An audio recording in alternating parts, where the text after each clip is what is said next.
আসসালামু আলাইকুম। অনু computer YouTube চ্যানেলের পক্ষ থেকে সকলকে পবিত্র ঈদুল আজহার শুভেচ্ছা।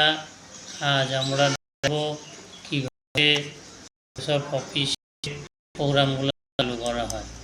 চলুন দেখা যাক বন্ধুরা, কীভাবে চালু করতে হয় তা আমরা খুব সহজেই শিখে নিই।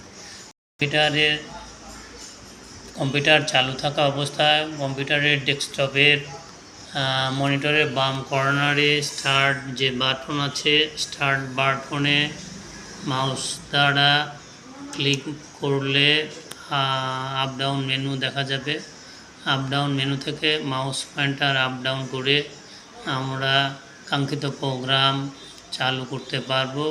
যদি কাঙ্ক্ষিত প্রোগ্রাম দেখা না যায় তাহলে মাউসের চাকা বা হুইল ঘুরিয়ে আমরা উপর নিচ করে দেখব মাইক্রোসফট অফিস 2013, 2019 বা 2017 বা 2010।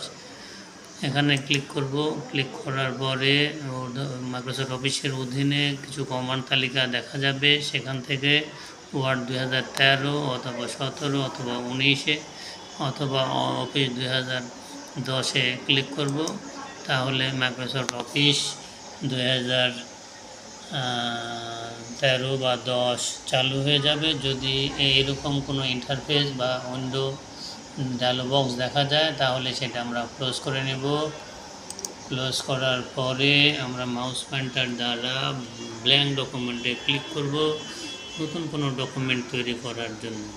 যদি আপনাদের অন্য কোনো ডকুমেন্ট আগে থেকে ক্রিয়েট করা কম্পিউটারের বিভিন্ন লেভেল তৈরি করা আছে ডকুমেন্ট, সেগুলোও নিয়ে আপনারা কাজ করতে পারবেন, কিন্তু আমরা সচরাচর ব্ল্যাঙ্ক ডকুমেন্ট নিয়ে কাজ করব। ব্ল্যাঙ্ক ডকুমেন্টে ক্লিক, তাহলে মাইক্রোসফট অফিস ওয়ার্ড চালু হয়ে গেল। এখন আমরা এখানে লিখতে পারবো। তবে বন্ধুরা, আরেকটা জিনিস ফলো করতে হবে, কখনো কখনো এরকম আমাদের পর্দাটা ছোট দেখা যাবে, উইন্ডোটা এরকম ছোট দেখা যাবে। যদি উইন্ডো ছোট দেখা যায় তাহলে আমরা কি করব, এরকম উইন্ডো ছোট থাকলে আমরা কি করব, যে ডান কর্নারে ম্যাক্সিমাইজ বাটন অর্থাৎ ক্রস চিহ্ন, ক্লোজ, ম্যাক্সিমাইজ, মিনিমাইজ, এই 3 বাটনের মাঝখানে যে ম্যাক্সিমাইজ বাটন আছে এখানে ক্লিক করে দেব। এখানে ক্লিক করে দিলে পর্দাটা ফুল স্ক্রিন হয়ে যাবে। এভাবে আমরা মাইক্রোসফট অফিসের যে কোনো প্রোগ্রাম চালু করতে পারবো। সকলকে ধন্যবাদ।